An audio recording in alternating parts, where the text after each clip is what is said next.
ഹരി ഓം ഹരി ഓം. എല്ലാവർക്കും നമസ്കാരം, എല്ലാവർക്കും സുപ്രഭാതം. ഓം ശുക്ലാംബരധരം വിഷ്ണും ശശിവർണം ചതുർഭുജം പ്രസന്നവദനം ധ്യായേത് സർവവിഘ്നോപശാന്തയേ. ഗുരവേ സർവലോകാനാം വിഷജേ ഭവരോഗിണാം നിധയേ സർവവിദ്യാനാം ദക്ഷിണാമൂർത്തയേ നമഃ. ജന്മാദ്യസ്യ യതോന്മയാദിതരതശ്ചാർത്ഥേഷ്വഭിജ്ഞസ്വരാട് തേനേ ബ്രഹ്മഹൃദായ ആദികവയേ മുഹ്യന്തി യത്സൂരയഃ. തേജോ വാരിമൃതാം യദാ വിനിമയോ യത്ര ത്രിസർഗോ മൃഷാ ധാംനാ സ്വേന സദാ നിരസ്തകുഹകം സത്യം പരം ധീമഹി. ധർമ്മഃ പ്രോജ്ജിതകൈതവോऽത്ര പരമോ നിർമത്സരാണാം സദാം. വേദ്യം വാസ്തവമത്ര വസ്തു ശിവദം താപത്രയോന്മൂലനം. ശ്രീമദ്ഭാഗവതേ മഹാമുനികൃതേ കിം വാ പരൈരീശ്വരഃ. സദ്യോ ഹൃദ്യവരുദ്ധ്യതേത്ര കൃതിഭിഃ ശുശ്രൂഷുഭിസ്തൽക്ഷണാത്. നിഗമകൽപതരോർഗളിതം ഫലം സുഖമുഖാദമൃതദ്രവ സംയുതം. പിബത ഭാഗവതം രസമാലയം മുഹുരഹോ രസികാ ഭുവി ഭാവുകാഃ. നാരായണം നമസ്കൃത്യ നരം ചൈവ നരോത്തമം ദേവീം സരസ്വതീം വ്യാസം തതോ ജയമുദീരയേത്. യം പ്രവ്രജന്തമനുപേതമപേതകൃത്യം ദ്വൈപായനോ വിരഹകാതര ആജുഹാവ. പുത്രേതി തന്മയതയാ തരവോഭിനേദുഃ തം സർവഭൂതഹൃദയം മുനിമാനതോസ്മി. യസ്വാനുഭാവമഖിലശ്രുതിസാരമേകം അധ്യാത്മദീപമതിതിദീർഷതാം തമോന്തം.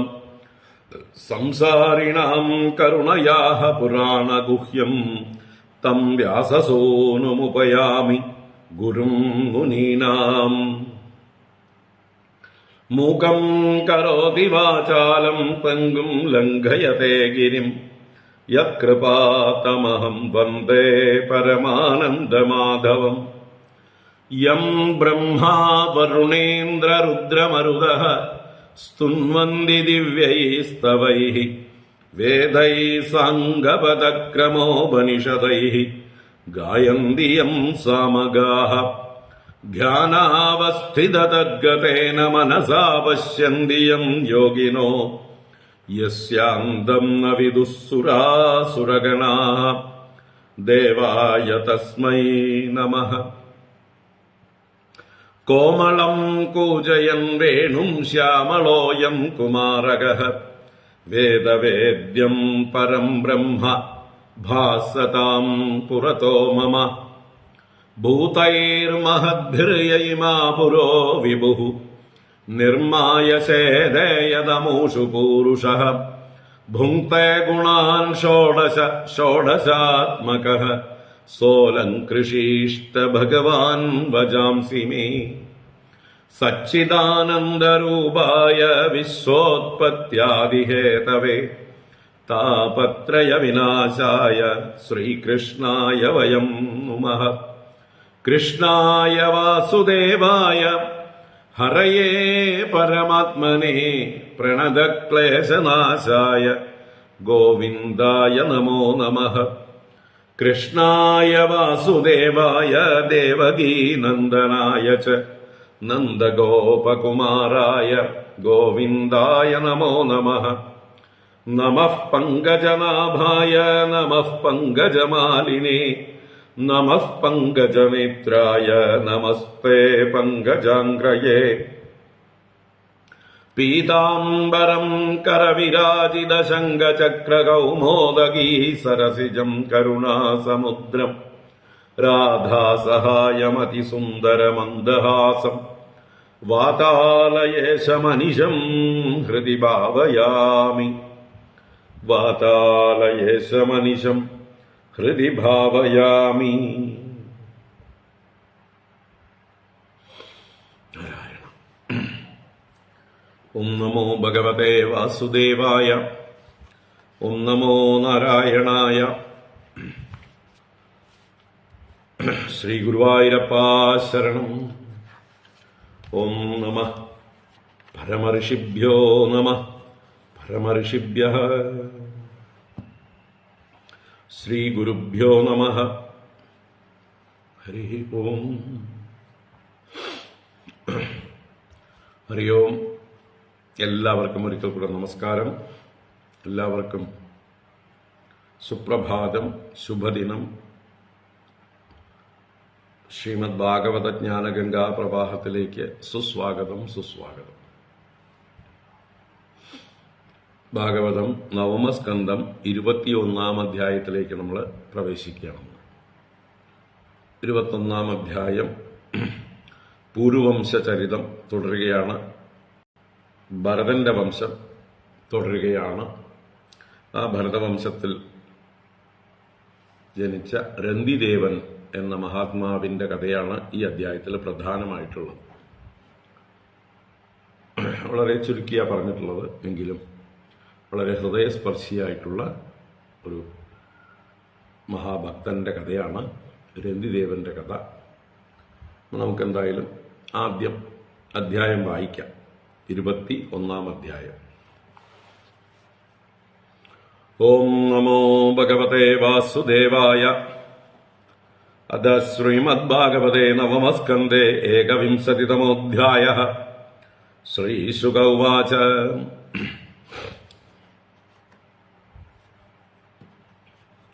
വിതധസ്യ സുതോ മന്യുഃ ബൃഹൽക്ഷത്രോ ജയസ്തതഃ.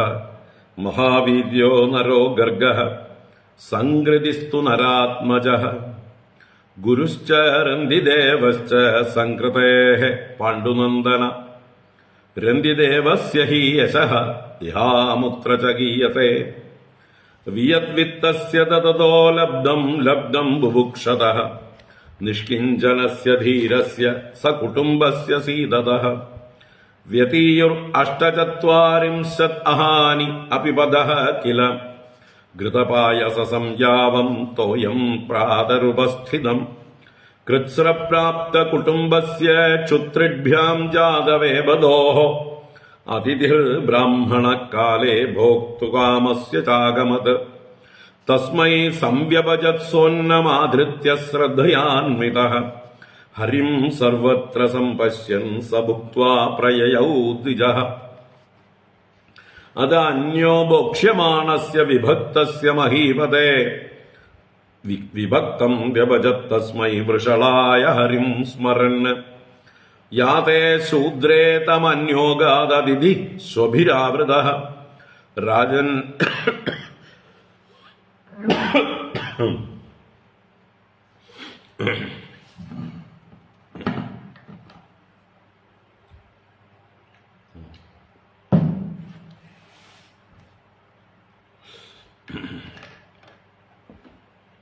രാജന്മേ ദീയതാമന്നം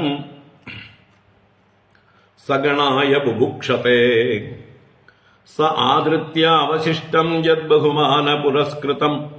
തച്ച ദത്വാ നമശ്ചക്രേ സ്വഭ്യഃ സ്വപതയേ വിഭുഃ. പാനീയമാത്രമുച്ഛേഷം തച്ചൈക പരിതർപ്പണം. പാസ്യത പുൽക്കസോഭ്യാഗാത് അപോദേഹി അശുഭസ്യ മേ. തസ്യ താം കരുണാം വാചം നിശമ്യ വിപുലശ്രമാം.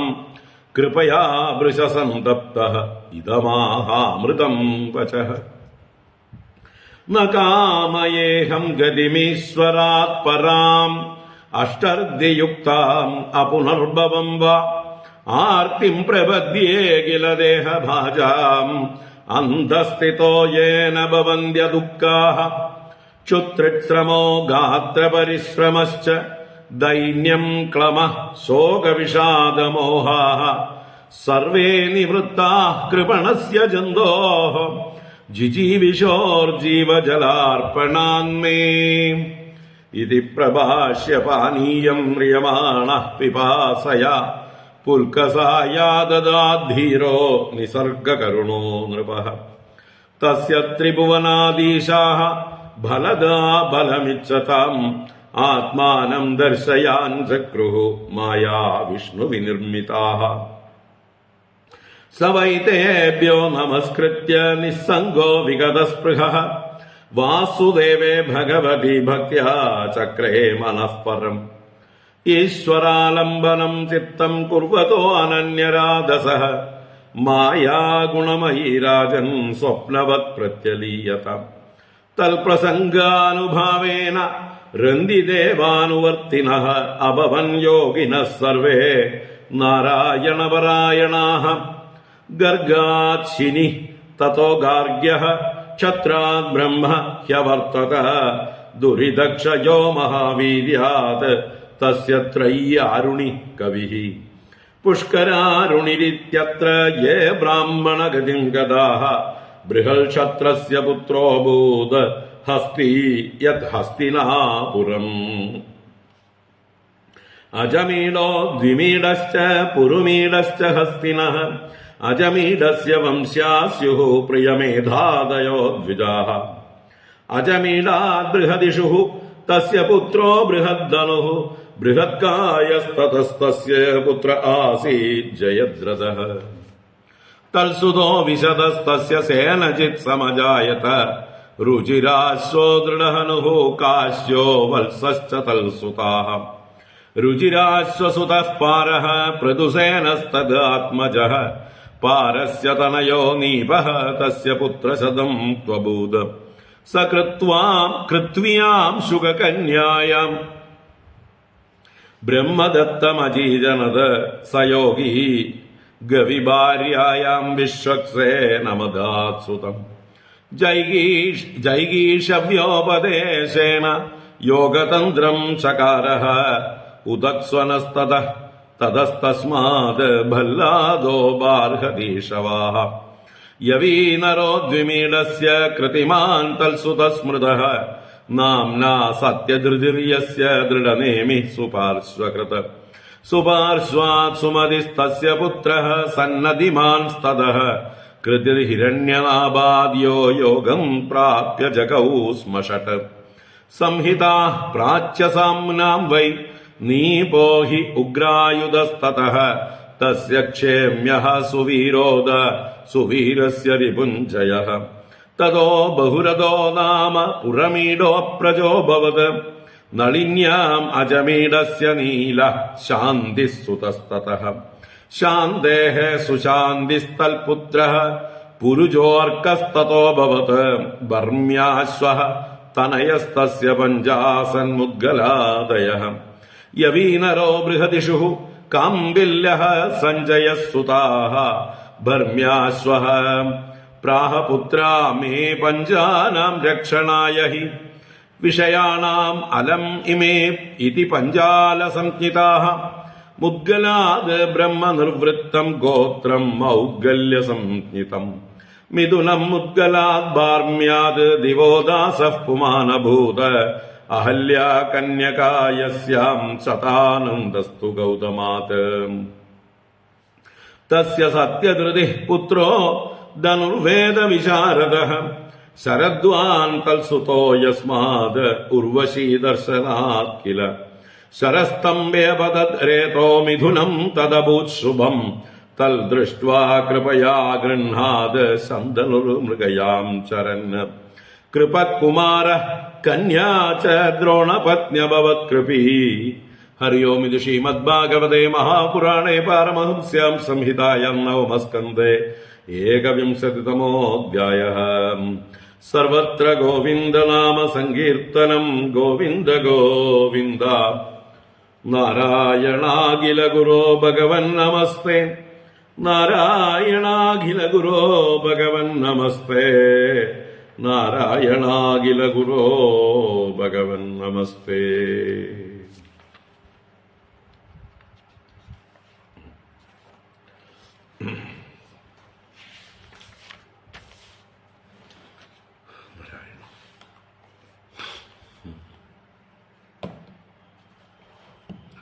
ഹരി ഓം. എല്ലാവർക്കും ഒരിക്കൽ കൂടെ നമസ്കാരം. എല്ലാവർക്കും സുപ്രഭാതം, ശുഭദിനം, സുസ്വാഗതം. നാരായണ. ശ്രീമദ് ഭാഗവതം ജ്ഞാനഗംഗ നവമസ്കന്ധത്തിലെ 21-ാം അധ്യായം പ്രവേശിക്കുകയാണെന്ന്.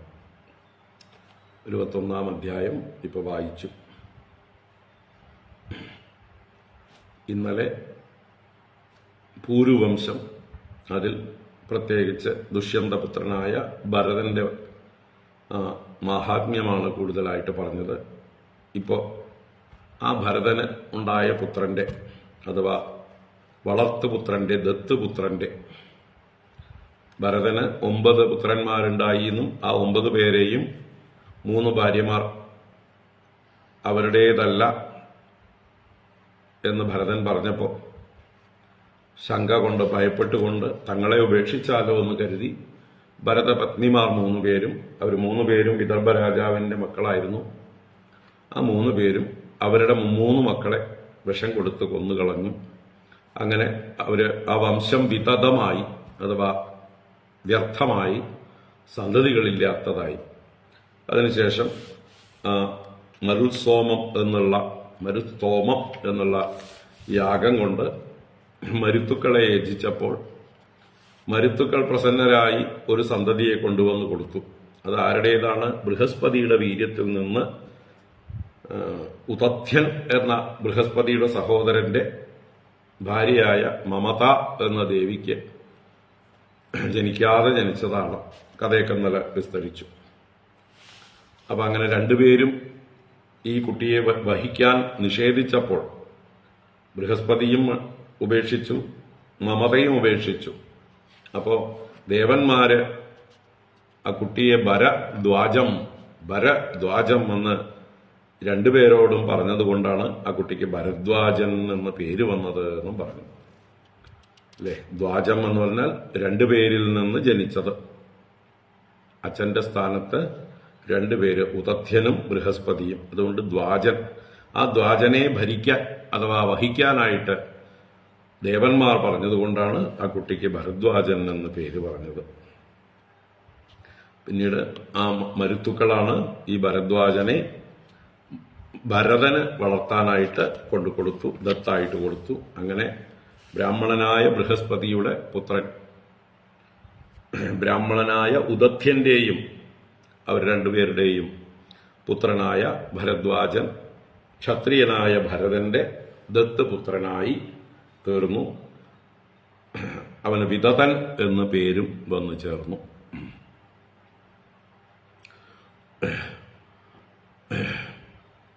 അപ്പൊ ആ വിതതന്റെ വംശമാണ് ഇനി പറഞ്ഞ് ആരംഭിക്കുന്നത്, അഥവാ ഭരതന്റെ ദത്തുപുത്രന്റെ വംശമാണ് പറയുന്നത്. അപ്പോ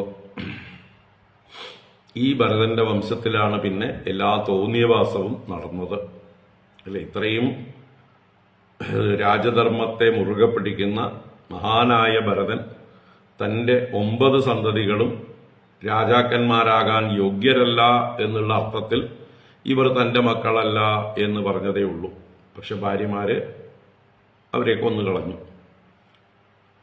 അപ്പൊ എന്തായാലും യോഗ്യനായിട്ടുള്ള ഒരു പുത്രനെ, ബ്രാഹ്മണനാണെങ്കിലും അവനെ ദത്തെടുത്ത് അവനെ ക്ഷത്രിയനാക്കി രാജ്യഭാരം ഏൽപ്പിക്കുന്ന ഭരതനെ കാണാം. ഈ ഭരതവംശത്തിലാണ് ഈ ഭീഷ്മരുടെ എല്ലാ തോന്നിയവാസങ്ങളും നടന്നത്. ജനിക്കാത്ത കുട്ടിക്ക് വേണ്ടി രാജ്യം വാഗ്ദാനം ചെയ്യുക, അല്ലെ, ദാശരാജന്റെ മകളായ സത്യവതിയുടെ പുത്രന്മാരുണ്ടായാൽ അവർക്കുള്ളതാണെന്നുള്ള വാഗ്ദാനം ചെയ്യുക. അവരിൽ ജനിച്ചത് 2 ഒന്നിനും കൊള്ളാത്ത പിള്ളേര്, അത് 1 അകാലത്തിൽ മരിച്ചു, 1 ക്ഷയരോഗിയായിരുന്നു. എന്നിട്ട് അവനെ പിടിച്ച് സിംഹാസനത്തിലിരുത്തി എല്ലാ തോന്നിയവാസവും ചെയ്തു. എന്നിട്ട് അവനും അകാലത്തിൽ മൃത്യു പ്രാപിച്ചു. അതിനുശേഷം വ്യാസനിൽ നിന്നാണ് അംബികാംബാലികമാർ ഗർഭം ധരിച്ചത്. അവരും വലിയ യോഗ്യരൊന്നും ആയിരുന്നില്ല. 1 കണ്ണുപൊട്ടൻ, 1 പാണ്ഡൻ. അതിനേക്കാൾ യോഗ്യനായിട്ട് ഒരു കുട്ടി ഉണ്ടായിരുന്നു, വിദുരൻ. ആ വിദുരനെ സിംഹാസനത്തിൽ ഇരുത്താതെ കണ്ട കണ്ണുപൊട്ടനെയൊക്കെ പിടിച്ച് രാജ്യ സിംഹാസനത്തിൽ ഇരുത്തിയും പിന്നീട് ദുഷ്ടനായിട്ടുള്ള ദുര്യോധനന്റെ കയ്യിലേക്ക് ആ രാജ്യത്തിന്റെ കടിഞ്ഞാൺ വന്നു ചേരുകയും അതിലൂടെ മഹത്തായ അല്ലെങ്കിൽ അതിഘോരമായ മഹാഭാരത യുദ്ധം വന്നു ചേരുകയും ചെയ്തു. അതിലൂടെ വലിയൊരു നാശം, 40 ലക്ഷം പുരുഷന്മാരുടെ മരണം. ഇതാണ് ഈ ഭരതന്റെ പ്രവൃത്തിയിൽ നിന്ന് ആ വംശം പഠിച്ചില്ല എന്നർത്ഥം. അതുപോലെ യയാതി പറഞ്ഞതൊന്നും ഓർത്തില്ല. എത്ര കാലം ഭോഗങ്ങൾ അനുഭവിച്ചാലും മതിയാവാൻ പോകുന്നില്ല, അതുകൊണ്ട് അതിന്റെ പുറകെ പോവുകയല്ല വേണ്ടത് എന്ന് യയാതി മക്കളെ നോക്കി പറഞ്ഞു കൊടുത്തിരുന്നു. അത് കേൾക്കാതെ വയസ്സൻ കാലത്ത് ആ ശന്തനു എന്ന കിളവന് യുവാവായിരുന്ന ഭീഷ്മർ ഒരു കാമുകിയെ കൊണ്ടുകൊടുത്ത് അയാളെ നശിപ്പിച്ചു. അപ്പോൾ അതിലൂടെയാണ് എല്ലാ അസ്വസ്ഥതകളും ആ രാജ്യത്ത് ഉണ്ടായത്. എല്ലാ കൊള്ളരുതായ്മകളും അതിനെ തുടർന്നാണ് നടന്നത്. ഇതാണ് യഥാർത്ഥ മഹാഭാരത കഥയുടെ സാരം. അപ്പോൾ അത് ഭരതനിൽ നിന്നാണ് മഹാഭാരത കഥ ആരംഭിക്കുന്നത്. ഭരതനാണ് യഥാർത്ഥ ധർമ്മം, രാജധർമ്മം കാണിച്ചു തന്നത്. അത് കണ്ടു പഠിക്കാത്ത മക്കളുടെ കഥയാണ്, ആ വംശത്തിന്റെ കഥയാണ് മഹാഭാരതം. ശരി, അപ്പോൾ അതവിടെ ഓർമ്മയിലിരിക്കട്ടെ. മഹാഭാരതത്തെക്കുറിച്ച് ഒരിക്കലും കൺഫ്യൂഷൻ ഉണ്ടാകാൻ പാടുള്ളതല്ല. വളരെ ക്ലിയറാണ് കാര്യങ്ങൾ.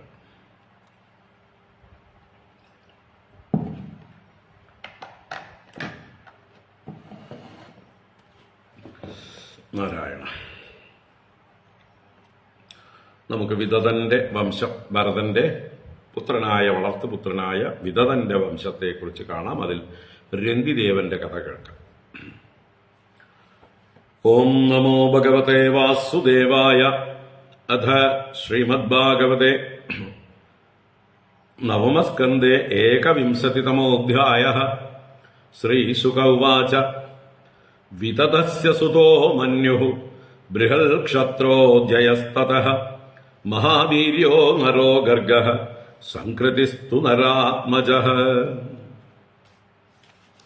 ശ്രീശുക ഉവാച. വിതതസ്യ സുതോ മന്യുഃ ബൃഹൽക്ഷത്രോ ജയസ്തതഃ. മഹാവീര്യോ നരോ ഗർഗഃ സംകൃതിസ്തു നരാത്മജഃ. ശുകബ്രഹ്മർഷി ഈ പൂരുവംശം തുടരുകയാണ്. വിതതസ്യ സുതഃ മന്യുഃ. വിതതന്റെ പുത്രനാണ് മന്യു. ആ മന്യുവിന്റെ, ഈ മന്യുവിനെയാണ് മെയിനായിട്ട് ഭരതന് ശേഷം രാജ്യഭാരം ഏൽപ്പിക്കുന്നത്. ഭൂമന്യു എന്നും അവനെ മഹാഭാരതത്തില് സൂചിപ്പിക്കുന്നുണ്ട്. മന്യുവിനെ തന്നെയാണ് മഹാഭാരതം ഭൂമന്യു എന്ന് പറയുന്നത്. ആ മന്യുവിന്റെ പുത്രനായിട്ട് ബൃഹൽക്ഷത്ര ജയഃ തതഃ. അപ്പൊ മന്യുവിന്റെ പുത്രനാണ് ബൃഹൽക്ഷത്രൻ. ബൃഹൽക്ഷത്രന്റെ പുത്രനായി തതഃ ജയഃ. ബൃഹൽക്ഷത്രന്റെ പുത്രൻ ജയൻ. പിന്നീട് മഹാവീര്യോ, അവന്റെ പുത്രനായി, ജയന്റെ പുത്രനായി മഹാവീര്യൻ. ബൃഹക്ഷത്രോ ജയഃ തതഃ. അവനിൽ നിന്നും ആ ബൃഹക്ഷത്രന് ജയൻ, മഹാവീര്യൻ,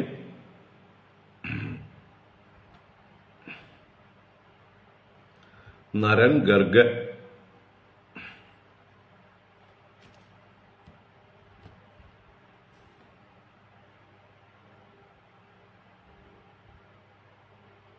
ബൃഹൽക്ഷത്രൻ, ജയൻ, മഹാവീര്യൻ, നരൻ, ഗർഗ. 5 പുത്രന്മാരാണ്.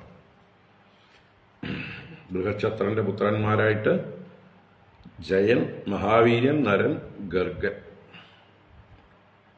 4 അപ്പൊ ബൃഹക്ഷത്രനും മന്യുവിന്റെ പുത്രനാണ്. അങ്ങനെ 5 പുത്രന്മാർ. അപ്പൊ മന്യുവിന്റെ മക്കളാണ് ബൃഹക്ഷത്രൻ, ജയൻ, മഹാവീര്യൻ, നരൻ, ഗർഗ.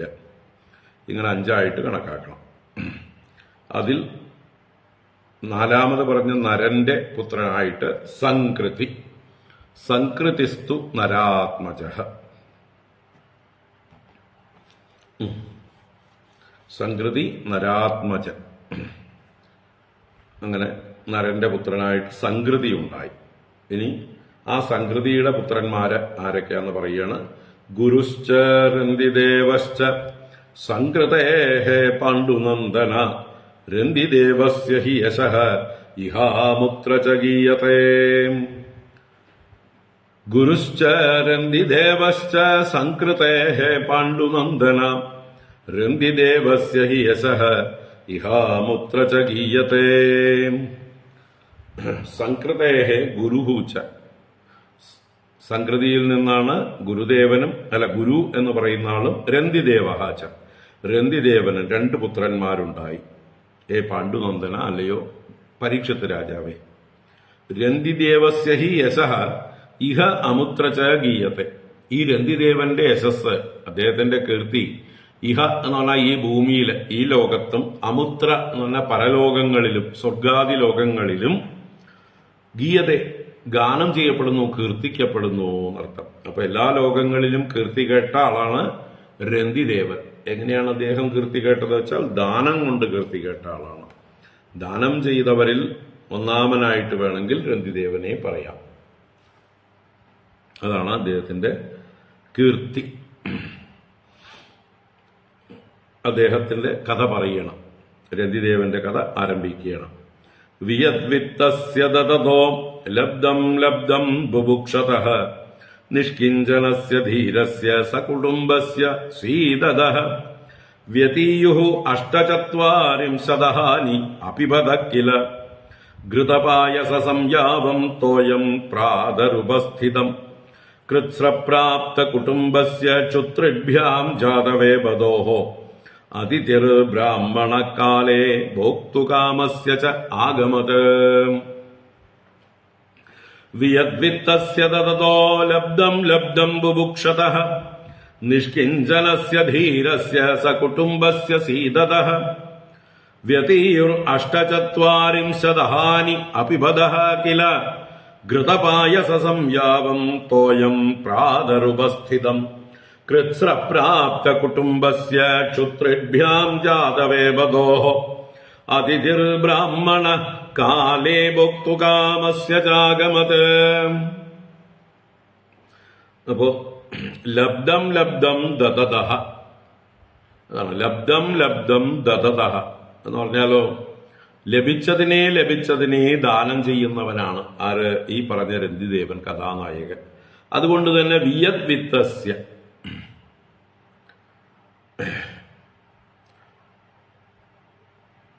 വിയത്ത് എന്നുള്ള ആകാശമാണ്, വിത്തം ധനമാണ്. അപ്പോ ആകാശത്തിൽ നിന്ന് കിട്ടുന്ന വിത്തത്തോടു കൂടിയവൻ എന്ന് പറഞ്ഞാൽ അദ്ദേഹത്തിന്റെ എല്ലാം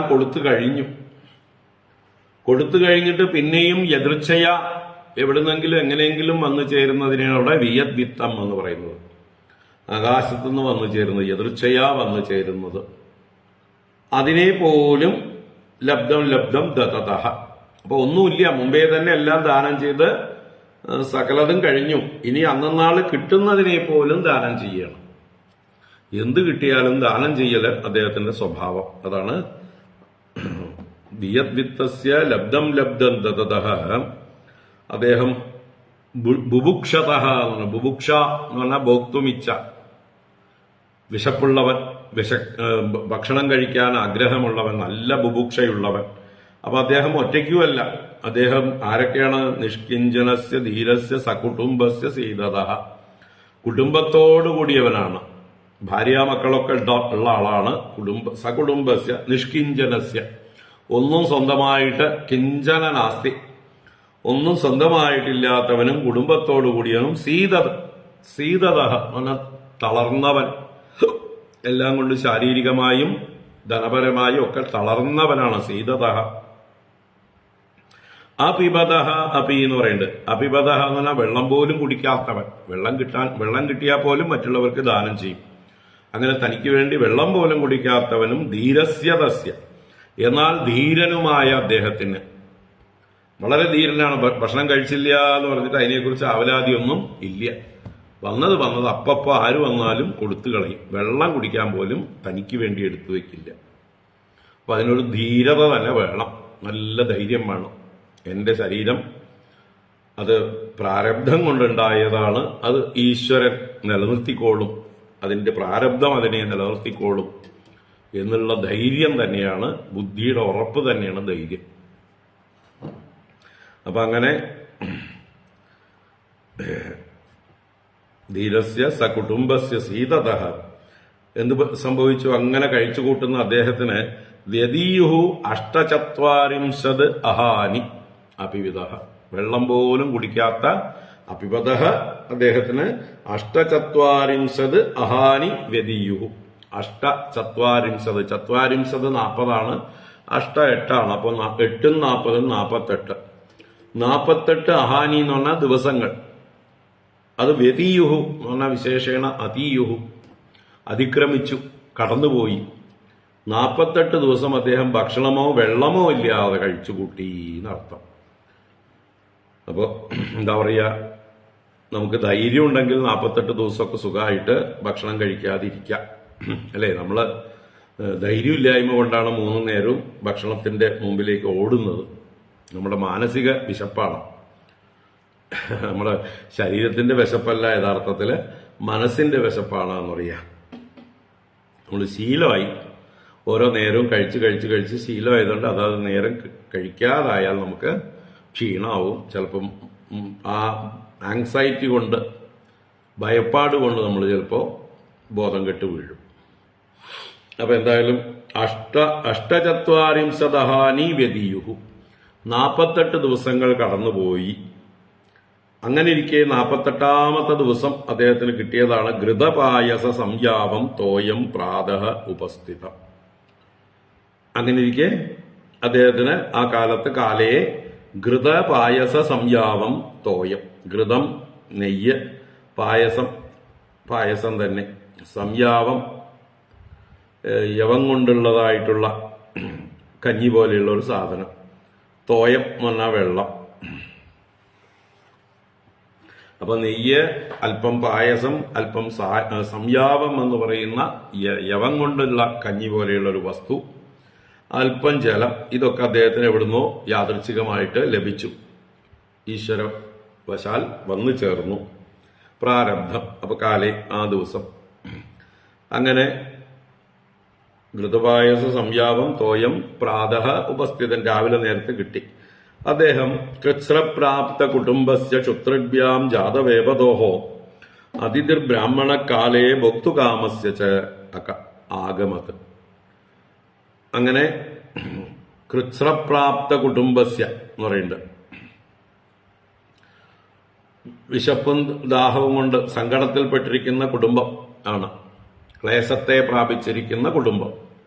കൃച്ഛ്രം എന്നാൽ ക്ലേശമാണ്. അപ്പൊ കൃച്ഛ്രപ്രാപ്തം, ക്ലേശപ്രാപ്തം, അങ്ങനെയുള്ള കുടുംബത്തോടു കൂടിയവനും ക്ഷുത്രിഭ്യാം ജാത വേപദോഹോ, ക്ഷുത്ത് തൃഷ്ണ, വിശപ്പും ദാഹവും കൊണ്ട് വേപതുജാതനാണ്, നിൽക്കാൻ പോലും വയ്യ, ഇരിക്കാൻ പോലും വയ്യ, വിറച്ചുകൊണ്ടിരിക്കുന്നു. അങ്ങനെ വിറയ്ക്കുന്നവൻ, അല്ലെ, നമുക്ക് ഒരു നേരം കഴിക്കാതായാലേ നമ്മള് വിറയ്ക്കാൻ തുടങ്ങും. ഇവിടെ 48ാം ദിവസമാണ് ജാതവേപതുവായത്, വിറയ്ക്കാൻ തുടങ്ങി. അങ്ങനെ ഭോക്തുകാമസ്യ, അദ്ദേഹം ഭക്ഷണം കിട്ടിയത് കഴിക്കാനായിട്ട് ആഗ്രഹിച്ചിരിക്കുകയാണ് കുടുംബവുമായിട്ട്. ഭോക്തുകാമസ്യ തസ്യ കാലേ, അങ്ങനെ കഴിക്കാൻ നേരത്ത് ഒരു അതിഥി ബ്രാഹ്മണ ആഗമത്, ഒരു ബ്രാഹ്മണനായ അതിഥി വന്നു ചേർന്നു.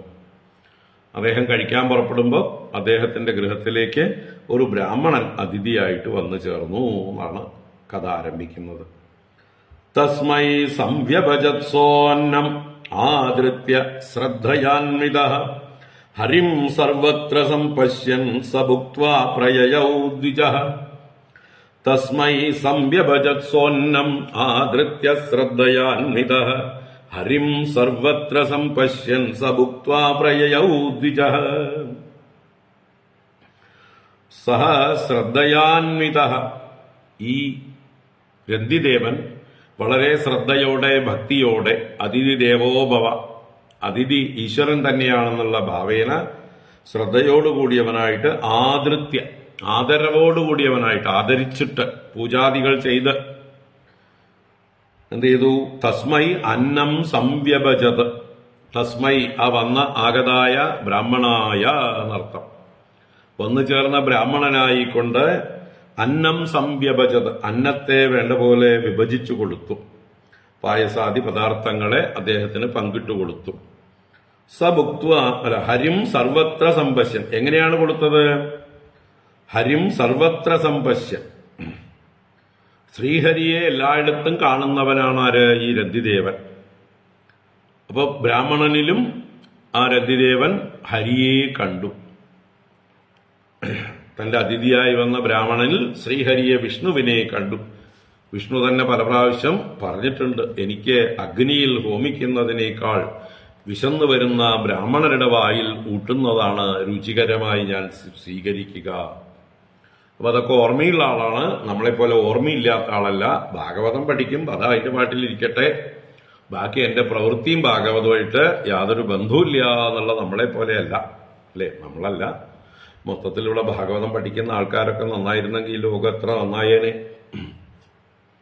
അപ്പൊ ഭാഗവതം എന്താ പറയുക, നേരം പോക്കായിട്ട് എല്ലാം പഠിച്ച കൂട്ടത്തിൽ ഞാൻ ഇനിയിപ്പോ ഭാഗവതം പഠിക്കാതെ മോശക്കാരനാവണ്ട എന്ന് വിചാരിച്ചിട്ടാണ് പലരും ഭാഗവതം പഠിക്കണ. കൂട്ടുകാരൊക്കെ ഭാഗവതം പഠിച്ചിരിക്കണു. അപ്പൊ അവരൊക്കെ പറയണു, നീ ഭാഗവതം പഠിച്ചില്ലേ, അയ്യേ നിനക്ക് ഭാഗവതം വായിക്കാൻ അറിയില്ലേ, വളരെ മോശമായി പോയിട്ടോ എന്ന് പലരും പറഞ്ഞ് പരിഹസിച്ചപ്പോഴാണ് ഭാഗവതമൊക്കെ എടുത്തത്. എന്നിട്ട് മത്സരിച്ച് വായിക്കാൻ തുടങ്ങിയതാണ്. അപ്പൊ അങ്ങനെയുള്ളവരാണെന്ന് ഭാഗവതം പഠിക്കുന്നതിൽ നല്ലൊരു ശതമാനം നമ്മളല്ല കേട്ടോ. ഇവിടെ നമ്മുടെ ഓൺലൈനിൽ കേൾക്കുന്നവരുടെ കാര്യമല്ല പറയുന്നത്. മൊത്തത്തില് ഭാഗവതം ശരിക്ക് പഠിച്ചിട്ടുണ്ടെങ്കിൽ ഭഗവാന്റെ ആ വാക്കുകളൊക്കെ ഓർമ്മ വരേണ്ടതാണ്, അല്ലേ? എനിക്ക് അഗ്നിയിൽ ഹോമിക്കുന്നതിനേക്കാൾ, അല്ലെങ്കിൽ വിഗ്രഹാദികളിൽ അഭിഷേകങ്ങളോ പൂജകളോ ചെയ്യുന്നതിനേക്കാളൊക്കെ എനിക്കിഷ്ടം വിശന്നു വരുന്ന ബ്രാഹ്മണർക്കോ അല്ലെങ്കിൽ ബാലന്മാർക്കോ അനാഥർക്കോ പശുവിനോ ഒക്കെ ഭക്ഷണം കൊടുക്കുന്നതാണ് കൂടുതൽ ഇഷ്ടം. അത് ഞാൻ രുചിയോടെ ഭക്ഷിക്കുന്നു എന്ന് പല പ്രാവശ്യം പറഞ്ഞിട്ടുണ്ട്. എവിടെ ഒക്കെ വായിച്ചു പോവന്നെ, അല്ലേ? അതൊന്നും ഓർമ്മയിലൊന്നുമില്ല. അർത്ഥം മനസ്സിലായാലല്ലേ ഒന്നാമത് ഓർമ്മയിലുണ്ടാവുക, അല്ലേ?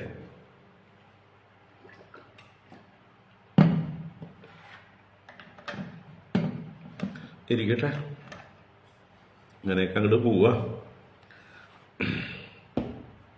അപ്പോ ഹരിം സർവത്ര സമ്പശ്യൻ, ഹരിയെ എല്ലായിടത്തും കാണുന്നവനാണ് ഈ ബ്രാഹ്മണൻ.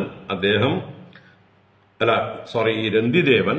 ആ രന്തിദേവൻ തന്റെ മുമ്പിൽ വന്ന ബ്രാഹ്മണന് വിഭജിച്ചു കൊടുത്തു. ഹേ മഹീപതേ, അല്ലയോ രാജാവേ എന്ന് പരീക്ഷത്തിനെ സംബോധന ചെയ്തതാണ്. എന്നിട്ടോ സഭുക്വാ പ്രയയൗ ദ്വിജഃ, സഹ ദ്വിജഃ, ആ ബ്രാഹ്മണനോ ഭുക്വ കഴിച്ചു, അദ്ദേഹത്തിന് തൃപ്തിയായി. പ്രയയൗ, അദ്ദേഹം പ്രയാണം ചെയ്തു. അദ്ദേഹം പോയി, വന്ന ബ്രാഹ്മണൻ പോയി.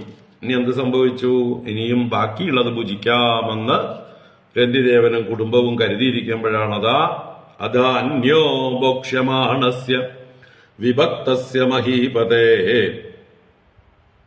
വിഭക്തം വ്യഭജത് തസ്മൈ വൃഷളായ ഹരിം സ്മരൻ. അധാന്യോ ഭോക്ഷ്യമാണസ്യ വിഭക്തസ്യ മഹീപതേ വിഭക്തം വ്യഭജത് തസ്മൈ വൃഷളായ ഹരിം സ്മരൻ.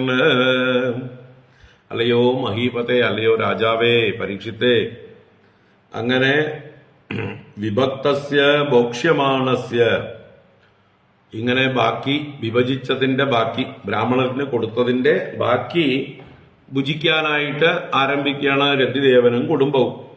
അങ്ങനെ ആ ഭക്ഷ്യമാണന്മാരായ അവർക്ക് അത് അന്യഹ, ഉടൻ മറ്റൊരുവൻ വന്നു ചേർന്നു. അത് അന്യഹ, ആരാണ് വന്നത്? ഒരു വൃഷളനാണ് വന്നത്. വൃഷളൻ എന്നാൽ സംസ്കാരഹീനനായിട്ടുള്ള ഒരാള്, ഒരു ശൂദ്രൻ എന്നർത്ഥം. അപ്പൊ പിന്നെയും വിഭക്തം വ്യഭജത് തസ്മൈ വൃഷളായ ഹരിം സ്മരന്. ആ വൃഷളൻ വന്നപ്പോൾ, ശൂദ്രൻ വന്നപ്പോൾ അദ്ദേഹത്തിലും ഹരിയെ സ്മരിച്ചുകൊണ്ട്, ഈ വന്നിരിക്കുന്നതും ഹരിയാണെന്നുള്ളതായിട്ടുള്ള ഭാവത്തോടു കൂടിയിട്ട് താൻ ഭുജിക്കാൻ വെച്ചതിൽ വീണ്ടും വിഭജിച്ച അന്നത്തെ ശൂദ്രനായി കൊണ്ടു കൊടുത്തു എന്നാണ്. ബാക്കിയുണ്ടായിരുന്ന അന്നം ആ വന്ന വൃഷളനായിക്കൊണ്ട് കൊടുത്തു. അങ്ങനെ വൃഷളനും പോയി. അതാണ് യാതേ ശൂദ്രേ തമന്യോഗാദതിഥി സ്വഭിരാവൃത രാജന്മേ ദീയതാം അന്നം സഗണായ ബുഭുക്ഷത്തെ.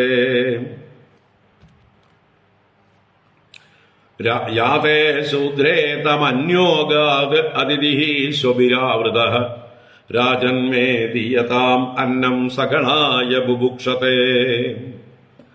യാതേ ശൂദ്രേ, ശൂദ്രേ യാതേ, ആ ശൂദ്രൻ യാനം ചെയ്തപ്പോൾ, ശൂദ്രൻ പോയപ്പോൾ, തം രന്തിദേവം, ആ രന്തിദേവന്റെ അടുത്തേക്ക് അന്യോ അഗാത് അതിഥി, അന്യഹ അതിഥി അഗാത്, മറ്റൊരതിഥി ആഗമിച്ചു, വന്നു ചേർന്നു.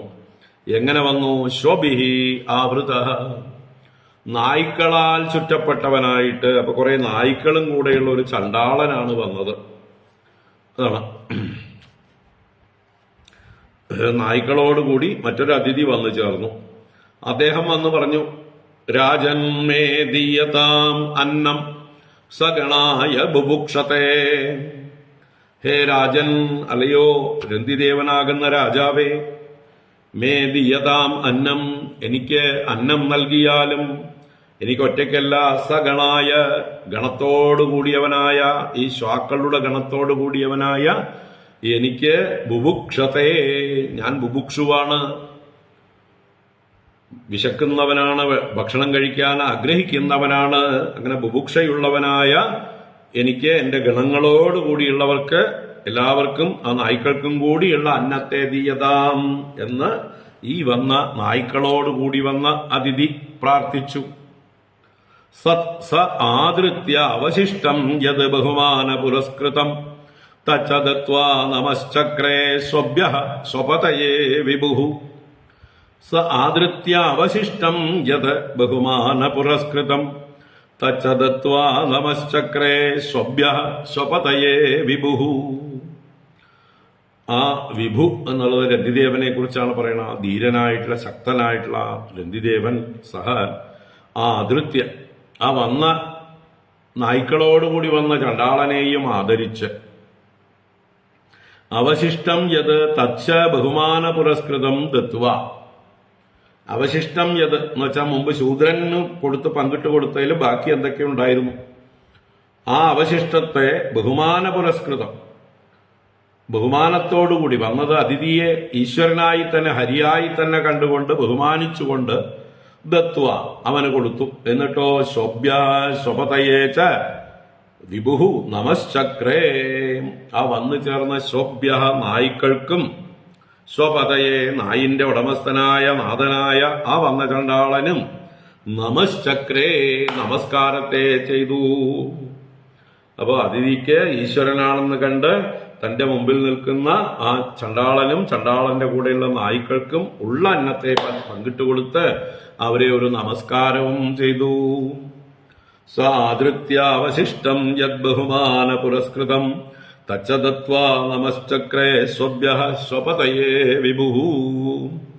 പാനീയമാത്രമുച്ഛേഷം തച്ചൈക പരിതർപ്പണം പാസ്യതഃ പുൽക്കസോഭ്യാഗാത് അപോദേഹി അശുഭസ്യ മേ. പാനീയമാത്രമുച്ഛേഷം തച്ചൈക പരിതർപ്പണം പാസ്യതഃ പുൽക്കസോഭ്യാഗാത് അപോദേഹി അശുഭസ്യ മേ. ഇപ്പൊ പാനീയമാത്രം ഉച്ഛേഷം, പാനീയമാത്രം ഇപ്പൊ ജലം മാത്രമാണ് ഉച്ഛേഷം, ഉച്ഛിഷ്ടമായിട്ട് ബാക്കിയുള്ളത് മറ്റവർ രണ്ടുപേരും കഴിച്ച്, അല്ലെങ്കിൽ 3 പേര് കഴിച്ചു പോയി അല്ലേ. ബ്രാഹ്മണൻ, ശൂദ്രൻ, ഈ നായ്ക്കളോടുകൂടി വന്നവൻ, ചണ്ടാളെന്ന് വേണമെങ്കിൽ അദ്ദേഹത്തെ കണക്കാക്കാം. അത് കഴിഞ്ഞ് ഉച്ഛേഷം, ബാക്കി വെള്ളം മാത്രമേ ഉള്ളൂ. തച്ച ഏകപരിതർപ്പണം, അതുപോലും ഒരാൾക്ക് തൃപ്തിപ്പെടാനുള്ളതേ ഉള്ളൂ. വലിയൊരു കുടുംബമുണ്ട്, മക്കളൊക്കെ ഉണ്ട്, ഭാര്യയുണ്ട്. ഒരാളെ തൃപ്തിപ്പെടുത്താൻ മാത്രമുള്ള വെള്ളമേ ഉള്ളൂ. അങ്ങനെ ഇരിക്കെ ഏകപരിതർപ്പണം പാസ്യതഃ അശുഭസ്യ, പാസ്യതഃ പാനം ചെയ്യുന്നവനായ ആ രന്തിദേവന്റെ അടുത്തേക്ക് നടത്താം. പാസ്യതഃ എന്ന് പറഞ്ഞാൽ പാനം ചെയ്യുന്നവന്റെ, കുടിക്കുന്നവന്റെ, അങ്ങനെ കുടിക്കാൻ ഭാവിച്ചവന്റെ അടുത്തേക്ക് വന്ന് അഭ്യാഗാത് ഒരു അഭിഗമിച്ചു. ആരാ വന്ന്? ഒരു പുൽക്കസഹ. പുൽക്കസൻ എന്ന് പറഞ്ഞാല് ചണ്ടാളൻ എന്നും പറയാം, അതിലും നീചനായിട്ടുള്ള പശുവിനെയൊക്കെ തിന്നുന്നവൻ എന്നും പറയാം. ചണ്ടാളൻ താൻ വളർത്തുന്ന നന്ദിയുള്ള നായിനെ തിന്നുന്നവനാണ്. പുൽക്കസൻ എന്ന് പറഞ്ഞാൽ ചത്തുപോയ പശുവിനെ തിന്നുന്ന, നമ്മുടെ നാട്ടുകളിലൊക്കെ പറയന്മാര് എന്നൊക്കെ പറയും. അത്യന്തം ഇതായിട്ടുള്ള ഇതാണ് ചത്തുപോയ പശുവിനെ പോലും തിന്നുക. സ്വയം പശുവിനെ വെട്ടിക്കൊന്ന് ഫ്രഷായിട്ട് ഭക്ഷണമായിട്ട് കഴിക്കുന്നതല്ല. ഇതെവിടെയെങ്കിലും ഏതെങ്കിലും രോഗം വന്നോ എന്തെങ്കിലും ആപത്തിൽപ്പെട്ടോ ഭക്ഷിക്കാൻ പാടില്ലാത്തത് ഭക്ഷിച്ച് വയറ് വീർത്തോ ഒക്കെ അങ്ങനെ പല പശുക്കളും ചാവും. അപ്പൊ ആ പശുക്കളെ വെട്ടി തിന്നുന്നവരാണ് ഈ പുൽക്കസന്മാരെന്ന് പറയുന്ന കൂട്ടർ.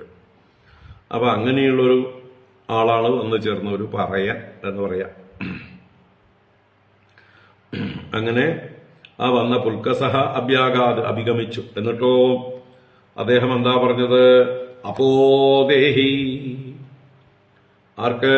അശുഭസ്യമേ, ഈ നീചന്, ഈ അശുഭനായ എനിക്ക് അപോദേഹി, വെള്ളം നൽകിയാലും എന്ന് ഈ പുൽക്കസൻ വന്ന് രന്തിദേവനോട് പ്രാർത്ഥിച്ചു. അപ്പൊ ആകെ ഇത്തിരി വെള്ളം ഉണ്ടായിരുന്നുള്ളൂ. അത് കുടിക്കാൻ പുറപ്പെടുമ്പോഴാണ് ഈ പുൽക്കസൻ വന്ന് യാചിക്കുന്നത്, ഈ അശുഭസ്യ അപോദേഹി, ഈ നീചന് വെള്ളം തന്നാലും എന്ന് പ്രാർത്ഥിച്ചു. അപ്പോ തസ്യ താം കരുണാം വാചം നിശമ്യ വിപുലശ്രമാം കൃപയാ വൃഷസന്തപ്തഃ ഇദമാഹ അമൃതം വചഃ. തസ്യ താം കരുണാം വാചം നിശമ്യ വിപുലശ്രമാം കൃപയാ വൃഷസന്തപ്തഃ ഇദമാഹ അമൃതം വചഃ. തസ്യ, അവന്റെ, ആ പുൽക്കസന്റെ, താം കരുണം വാചം നിശമ്യ, ആ ദീനമായ, കേൾക്കുന്നവർക്ക് കരുണയുണ്ടാക്കുന്ന അതിദീനമായ വാക്കിനെ കേട്ടിട്ട്, അതെങ്ങനെയുള്ളതാണ്? വിപുലശ്രമാം, അവന്റെ വാക്കുകൾ തന്നെ പുറത്തേക്ക് വരുന്നത് ദീനമായതുകൊണ്ട് വിപുലശ്രമാം, വളരെ ക്ഷീണിതനായതുകൊണ്ട് ശബ്ദം പുറത്തേക്ക് വരുന്നില്ല. വളരെ ശ്രമിച്ചിട്ടാണ് എനിക്ക് ഇത്തിരി വെള്ളം തരൂ, ഈ നീചന് ഇത്തിരി വെള്ളം തരൂ എന്ന് പ്രാർത്ഥിക്കുന്നത്. അപ്പൊ അങ്ങനെ വളരെ ശ്രമിച്ച് ക്ലേശത്തോടുകൂടി ആ പുൽക്കസന്റെ പ്രാർത്ഥന കേട്ട് നിശമ്യ കൃപയാ വൃഷസന്തപ്തഃ, രന്തിദേവൻ കാരുണ്യം കൊണ്ട് വൃഷം സന്തപ്തഃ, അത്യന്തം സന്തപ്തനായി തപിച്ചു എന്നാണ്. അദ്ദേഹത്തിന്റെ ഉള്ള് പൊള്ളുകയാണ്, ചുട്ടു നീറുകയാണ്. ലോകത്തിൽ എങ്ങനെയൊക്കെ പാവങ്ങളുണ്ടല്ലോ, ഇത്രയും ദീനരായിട്ടുള്ള ആളുകളുണ്ടല്ലോ, കഷ്ടപ്പെടുന്നവരുണ്ടല്ലോ, എത്ര തപിക്കുന്നവരുണ്ട് ഈ ലോകത്ത് എന്ന് ചിന്തിക്കുന്ന അദ്ദേഹത്തിന്റെ ഉള്ള് തപിക്കുകയാണ്. അങ്ങനെ തപിച്ചുകൊണ്ട് ഇതം ആഹ അമൃതം വചഃ, ആ രന്തിദേവൻ പറഞ്ഞ അമൃതമായ വാക്കുകൾ, ലോകത്തിലേക്ക് മുഴുവൻ എല്ലാവരും കേൾക്കേണ്ട വാക്കുകൾ, എല്ലാവരും ഉൾക്കൊള്ളേണ്ട വാക്കുകൾ, എല്ലാവരും സ്വയം ഉരുവിടേണ്ട വാക്കുകൾ. അങ്ങനെ ആവുമ്പോഴേ ഈ ലോകത്ത് ലോകാ സമസ്ത സുഖിനോ ഭവന്തു എന്നുള്ള ഭാവം ഉണ്ടാവുള്ളൂ. അപ്പോൾ മറ്റുള്ളവരുടെ വേദനയെ ഉൾക്കൊള്ളാനുള്ള ആ എമ്പതിയും സിമ്പതിയും എല്ലാം മനുഷ്യന് സഹജമായിട്ടുണ്ടാവണം. അതല്ലാതെ ക്രൂരന്മാരായി മറ്റുള്ളവർക്ക് എന്ത് വേദനയുണ്ടെങ്കിലും എന്ത് ദുഃഖമുണ്ടെങ്കിലും എന്ത് ദാരിദ്ര്യാദി പീഡകളുണ്ടെങ്കിലും ആളുകൾ ആത്മഹത്യ ചെയ്യാൻ നിൽക്കുകയാണെങ്കിലും മോഹാത്സ്യപ്പെട്ട് വീണ് കിടക്കുകയാണെങ്കിലും തിരിഞ്ഞു നോക്കാത്ത ആളുകളുടെ കാലമാണിത്, അല്ലേ? വഴിയിൽ ആക്സിഡന്റായിട്ട് കിടക്കുന്നവരെ കണ്ടാൽ ആശുപത്രിക്ക് എടുത്തുകൊണ്ട് പോകാൻ നേരമില്ല, മടിച്ചുകൊണ്ട് നമുക്കെന്തിന് ഈ പ്രാരബ്ധം എന്ന് വിചാരിച്ചുകൊണ്ട് കാണാത്ത പോലെ നടക്കുന്നവരും, അഥവാ വേണമെങ്കിൽ ഒരു വീഡിയോ എടുത്ത് എവിടെയെങ്കിലും പോസ്റ്റ് ചെയ്യുന്നവരുമാണ്. വെള്ളത്തിൽ മുങ്ങിച്ചാവാൻ പോകുന്നവനെ ഏതെങ്കിലും രീതിയിൽ കരകയറ്റാതെ വീഡിയോ എടുത്തുകൊണ്ട് നിൽക്കുന്ന തലമുറകളുടെ കാലമാണ്. അത്ര കഠിന ഹൃദയന്മാരുടെ കാലമാണ്.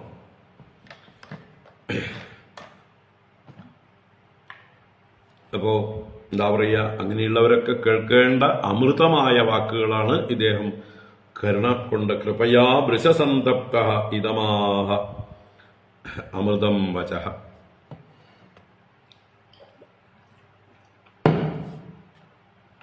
ഇപ്പൊ ഭഗവാൻ ഗീത 5-ാം അധ്യായത്തില് ഒരു ജ്ഞാനിയുടെ ലക്ഷണം പറയുന്നുണ്ട്. അത് തന്നെയാണ് ഒരു ഭക്തന്റെയും ലക്ഷണം, അല്ലേ? വിദ്യാ വിനയസമ്പന്നേ ബ്രാഹ്മണേ ഗവിഹസ്തിനി ശുനി ചൈവ സ്വപാകേ ച പണ്ഡിതാ സമദർശനഃ. പണ്ഡിതന്മാർ സമദർശനമുള്ളവരാണ് എല്ലാവരിലും. വിദ്യാവിനയ സമ്പന്നേ ബ്രാഹ്മണേ, വിദ്യയും വിനയവും കൊണ്ട് സമ്പന്നനായ ഒരു ബ്രാഹ്മണനിലും, ഗവി ഒരു പശുവിലും, ഹസ്തിനി ഒരു ആനയിലും, ശുനി ഒരു ശ്വാവിലും അഥവാ നായയിലും, സ്വപാകേച്ച് ശ്വാവിനെ പാചകം ചെയ്ത് കഴിക്കുന്ന ഒരു ചണ്ടാളനിലും, പണ്ഡിതാ സമദർശിനഃ, പണ്ഡിതന്മാർ ആത്മജ്ഞാനമുള്ളവർ സമദർശികളായിരിക്കുന്നു. എന്തുകൊണ്ട്? എങ്ങനെയാണ് സമദർശനം സാധ്യമാവുക? എല്ലാറ്റിലും ഈശ്വരനെ ദർശിക്കുക, എല്ലാം ഒരേ ഈശ്വരന്റെ മാനിഫെസ്റ്റേഷനാണെന്ന് കാണുക. അതിലൂടെ മാത്രമേ സമം ദർശിക്കാൻ പറ്റുള്ളൂ. അല്ലെങ്കിൽ വിഷമം മാത്രമേ ദർശിക്കാൻ പറ്റുള്ളൂ. ഉപാധികളെല്ലാം ഭേദമുള്ളതാണ്. ബ്രാഹ്മണന്റെ ഉപാധിയല്ല ചണ്ടാളന്റെ ഉപാധി, അതല്ല നായയുടെ ഉപാധി, അതല്ല പശുവിന്റെയും ആനയുടെയും ഉപാധി. ഉപാധി എന്ന് പറഞ്ഞാൽ ശരീരം. അപ്പൊ ശരീരത്തിൽ ഭേദമുണ്ടെങ്കിലും എല്ലാറ്റിലും സമം കാണുന്നത് അവരെ അവരാക്കുന്ന അവരിലെ ആത്മാവിനെ കണ്ടുകൊണ്ടാണ്, അവരിലെ സത്യത്തെ കണ്ടുകൊണ്ടാണ്. വാസുദേവ സർവമിതി സ മഹാത്മാ സുദുർലഭ. സർവവും വാസുദേവൻ എന്ന് കാണുന്ന ആ മഹാത്മാ, അതാണ് ഇവിടുത്തെ രന്തിദേവൻ. അപ്പൊ ഭഗവത്ഗീതയിലെ ഈ ജ്ഞാനിയുടെയും ഭക്തന്റെയും ഒക്കെ ലക്ഷണം പറയുമ്പോൾ അതിന്റെ ദൃഷ്ടാന്തമായിട്ടാണ് രന്തിദേവന്റെ കഥ. അപ്പൊ ആ രന്തിദേവന്റെ വാക്കുകൾ 2 ശ്ലോകങ്ങൾ, ഗംഭീര ശ്ലോകങ്ങൾ. അമൃതം വചഃ ന കാമയേഹം ഗതിമീശ്വരാത് പരാം അഷ്ടർധിയുക്താമപുനർഭവം വാ ആർത്തിം പ്രപദ്യേ കില ദേഹഭാജാം അന്തസ്ഥിതോ യേന ഭവന്ത്യദുഃഖാഃ ക്ഷുത്രുശ്രമോ ഗാത്രപരിശ്രമശ്ച ദൈന്യം ക്ലമശോകവിഷാദമോഹാഃ സർവേ നിവൃത്താഃ കൃപണസ്യ ജന്തോഃ ജിജീവിഷോർ ജീവജലാർപ്പണാഗ്നേ ന കാമയേഹം ഗതിമീശ്വരാത് പരാം അഷ്ടർധിയുക്താം അപുനർഭവം വാ ആർത്തിം പ്രപദ്യേ കില ദേഹഭാജാം അന്തസ്ഥിതോ യേന ഭവന്ത്യദുഃഖാഃ ക്ഷുത്രുശ്രമോ ഗാത്രപരിശ്രമശ്ച ദൈന്യം ക്ലമശോകവിഷാദമോഹാഃ സർവേ നിവൃത്താഃ കൃപണസ്യ ജന്തോഃ ജിജീവിഷോർ ജീവജലാർപ്പണാഗ്നേ.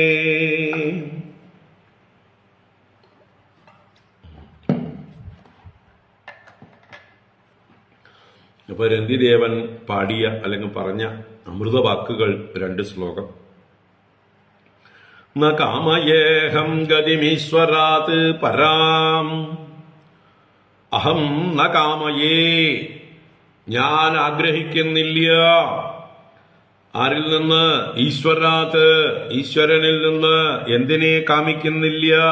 പരാം ഗതിം, പരമഗതിയെ, മോക്ഷത്തെ ഞാൻ ആഗ്രഹിക്കുന്നില്ല. എങ്ങനെയുള്ള മോക്ഷം? അഷ്ടർധിയുക്താം പരാംഗതിം. അഥവാ അവിടെ അഷ്ടർധിയുക്താം എന്നുള്ളതുകൊണ്ട് ഐശ്വര്യത്തോടു കൂടിയതായിട്ടുള്ള, എല്ലാ ഐശ്വര്യത്തോടും കൂടിയ വൈഷ്ണവ ഭാവത്തെ ഞാൻ ആഗ്രഹിക്കുന്നില്ല. അല്ലെങ്കിൽ അഷ്ടസിദ്ധികളോടുകൂടിയതായിട്ടുള്ള ഈശ്വരഭാവത്തെ ഞാൻ ആഗ്രഹിക്കുന്നില്ല. ആ പരാംഗതിം എന്ന് പറഞ്ഞാൽ പല അവസ്ഥകള്, ഈശ്വരീയമായിട്ടുള്ള ഭാവങ്ങള്, ബ്രഹ്മാദി ലോകങ്ങള്, അതൊന്നും ഞാൻ ആഗ്രഹിക്കുന്നില്ല. അപുനർഭവം വാ, പുനർഭവരഹിതമായ അഥവാ മോക്ഷം എന്ന് പറയുന്ന ആ അവസ്ഥയെയും ഞാൻ ആഗ്രഹിക്കുന്നില്ല. എനിക്ക് മോക്ഷം വേണ്ട, എനിക്ക് ഐശ്വര്യമുള്ള സിദ്ധികളുള്ള വലിയ വലിയ സ്ഥാനമാനങ്ങളൊന്നും വേണ്ട. ആ ഈശ്വരനിൽ നിന്ന് അഹം ന കാമയേ, ഐ ഡോണ്ട് വാണ്ട്. പിന്നെയോ എനിക്ക് എന്താ വേണ്ടത്? ആർത്തിം പ്രപദ്യേ അഖിലദേഹഭാജാം അന്തസ്ഥിതോ യേന ഭവന്ത്യദുഃഖാഃ.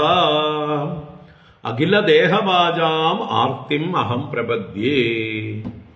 എല്ലാ ദേഹികളുടെയും, ദേഹവാക്കുകൾ എന്നാൽ ദേഹത്തോടു കൂടിയവർ, ദേഹത്തെ ഭജിച്ചിരിക്കുന്നവർ, ഇപ്പൊ സകല ശരീരം ധരിച്ചിരിക്കുന്ന ജന്തുക്കളുടെയും ആർത്തിം അഹം പ്രപദ്യേ. അവരുടെ ആർത്തി, അവരുടെ ദുഃഖത്തെ ഞാൻ പ്രാപിച്ചുകൊള്ളാം. അവരുടെ ദുഃഖങ്ങളെല്ലാം മൊത്തത്തിൽ ഇങ്ങോട്ട് തരൂ. എങ്ങനെ? അവരുടെ എല്ലാം അന്തസ്ഥിത, അവരുടെ എല്ലാം ഉള്ളിൽ ഞാൻ സ്ഥിതി ചെയ്യട്ടെ. അവരുടെ എല്ലാം ഉള്ളിൽ ആത്മാവായിരുന്നു കൊണ്ട് അവരുടെ വേദന എന്റെ വേദനയായി ഞാൻ അനുഭവിക്കുമാറാകട്ടെ. അവരെല്ലാം അതിൽ നിന്ന് ഏന ഭവന്തി അദുഃഖാഃ. ഏന, ഞാൻ അവരുടെ വേദനകളെ ഏറ്റെടുക്കുന്നതോടുകൂടി അവരെന്ത് ചെയ്യുന്നു? അദുഃഖാഃ ഭവന്തി, അവർ ദുഃഖമില്ലാത്തവരായിട്ട് ഭവിക്കുമല്ലോ. അപ്പൊ മറ്റുള്ളവരുടെ ദുഃഖങ്ങളെല്ലാം ഒന്നിച്ചെനിക്ക് തരൂ. അവരുടെ ഉള്ളിൽ അവരുടെ ആത്മാവായിരുന്നു കൊണ്ട് ഞാൻ അതെല്ലാം അനുഭവിച്ചു കൊള്ളാം. അവരെല്ലാം പീഡയില്ലാത്തവരാകട്ടെ, ദുഃഖമില്ലാത്തവരാകട്ടെ. അല്ലാതെ എനിക്ക് ഈശ്വരനിൽ നിന്ന് ഒരു തരത്തിലുള്ള സിദ്ധികളും വേണ്ട, അല്ലെങ്കിൽ മോക്ഷവും വേണ്ട. എത്ര നല്ലൊരു പ്രാർത്ഥന നോക്കൂ. ന കാമയേഹം ഗതിമീശ്വരാത് പരാം അഷ്ടർദ്ധിയുക്താം അപുനർഭവം വാ ആർത്തിം പ്രപദ്യേഖിലദേഹഭാജാം അന്തസ്ഥിതോ യേന ഭവന്ത്യദുഃഖാഃ. ക്ഷുത്രിശ്രമോ ഗാത്രപരിശ്രമശ്ച ദൈന്യം ക്ലമഃ ശോകവിഷാദമോഹാഃ സർവേ നിവൃത്താ കൃപണസ്യ ജന്തോഃ ജിജീവിഷോർ ജീവജലാർപ്പണാന്നേ. പുതാ എന്റെ മുമ്പിൽ വന്നിരിക്കുന്ന ഈ പുൽക്കസനും അതുപോലെയുള്ള ഏതൊക്കെ ജന്തുക്കളുണ്ടോ അവരുടെ എല്ലാ ബുദ്ധിമുട്ടുകളും ക്ലേശങ്ങളും ഇല്ലാതെയാവട്ടെ. അതാണ് ജിജീവിഷോഹോ കൃപണസ്യ ജന്തോഹോ മേ ജീവജലാർപ്പണാത്. ജിജീവിഷു എന്ന് പറഞ്ഞാൽ ജീവിച്ചിരിക്കുവാൻ ആഗ്രഹിക്കുന്നവൻ, ജീവിതം ഇച്ചു. അപ്പൊ ജീവനോടുകൂടി ഇരിക്കാൻ ആഗ്രഹിക്കുന്നവരാണ് സകല ജന്തുക്കളും. എത്ര പാരവശ്യമുണ്ടെങ്കിലും, എന്തെല്ലാം രോഗങ്ങളുണ്ടെങ്കിലും, ദുരിതങ്ങളും ദാരിദ്ര്യങ്ങളും ഉണ്ടെങ്കിലും, എത്ര അവമാനിതരായാലും പലരും ജീവിച്ചിരിക്കാൻ ആഗ്രഹിക്കുന്നവരാണ് ജന്തുക്കളൊക്കെ. അതാണ് ജിജീവിഷോഹോ കൃപണസ്യ ജന്തോഹോ.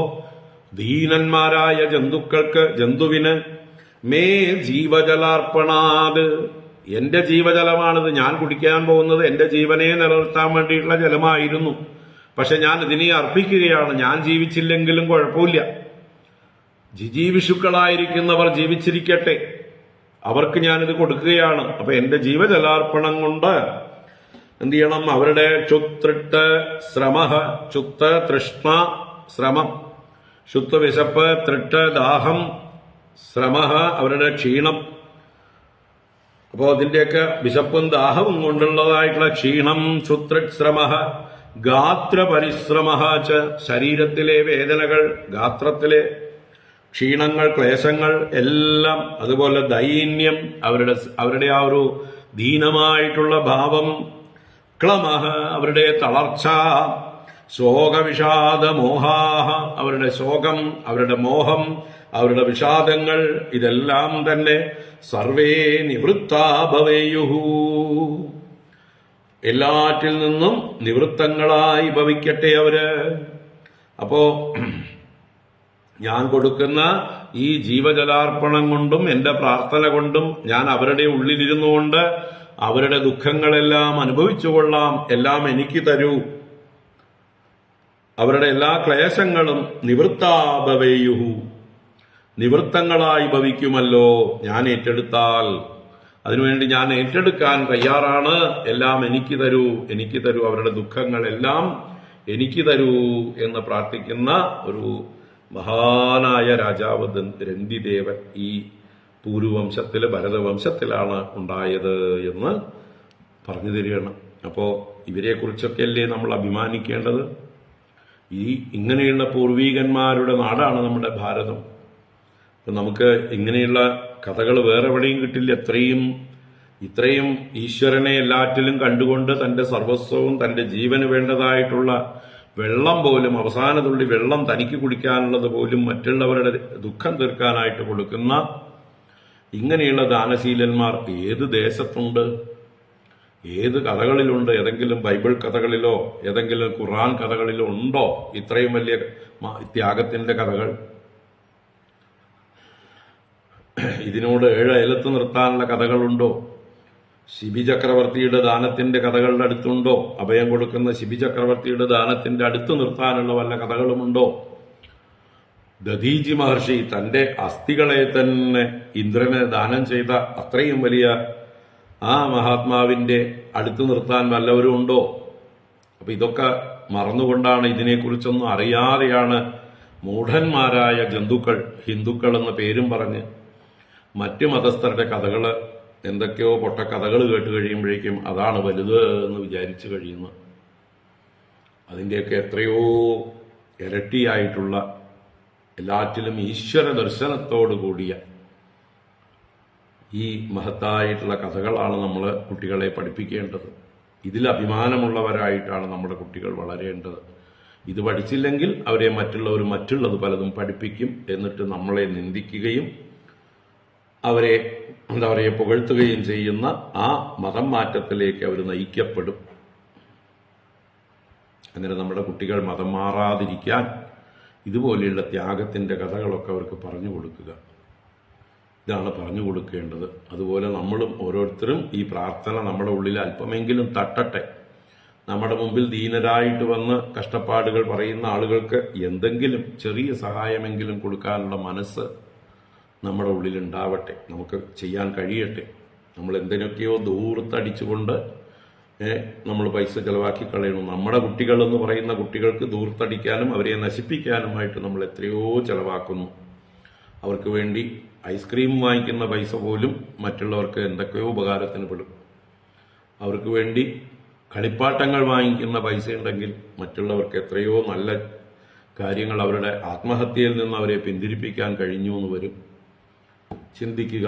നമ്മുടെ കുട്ടികൾക്ക് വേണ്ടി ഞാൻ സമ്പാദിച്ചത് മുഴുവൻ എൻ്റെ കുട്ടികൾക്ക് എന്ന് മാത്രം ചിന്തിക്കുന്നതിൽ നിന്ന് എല്ലാം ഈശ്വരനാണ്. എൻ്റെ മുമ്പിൽ വരുന്ന കഷ്ടപ്പെടുന്നവരെല്ലാം ഈശ്വരനാണ്. ആ ഈശ്വരൻ എന്നെ പരീക്ഷിക്കുകയാണ്.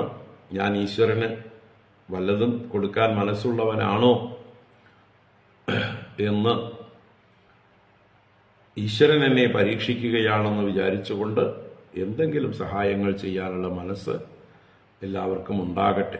അതിനാണ് ഇതുപോലെയുള്ള നമ്മുടെ പൂർവികന്മാരുടെ കഥകളൊക്കെ നമുക്ക് പ്രചോദനം ആവേണ്ടതാണ്, നമ്മളെ സ്വാധീനിക്കേണ്ടതാണ്. ഇല്ലെങ്കിൽ ഇതൊക്കെ വായിച്ചിട്ട് എന്ത് കാര്യം? ഞാനും ഭാഗവതം വായിച്ചു, ഞാനും നവമസ്കന്ധം വായിച്ചു, ഞാനും രന്തിദേവന്റെ ചരിതം വായിച്ചു, ഒരു പ്രയോജനവുമില്ല.